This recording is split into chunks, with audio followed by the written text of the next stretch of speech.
যতদূর চোখ যায় ছোট বড় সবুজ পাহাড়, ভোরের অপার্থিব সূর্যোদয়, হাত বাড়ানোর দূরত্বে মেঘেদের ভেসে যাওয়া, বিকেলে পাহাড়ের বুকে সূর্যাস্ত কিংবা সন্ধ্যায় কোটি তারার মেলা।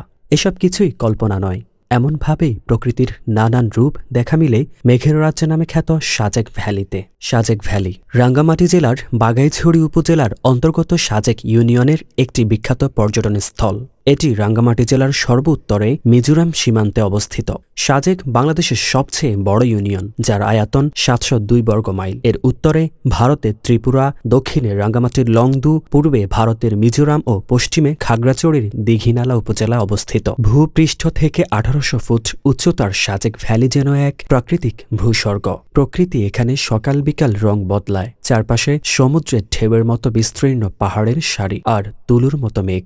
এরই মধ্যে মাথা উঁচু করে দাঁড়িয়ে রয়েছে নৈসর্গিক সাজেক ভ্যালি।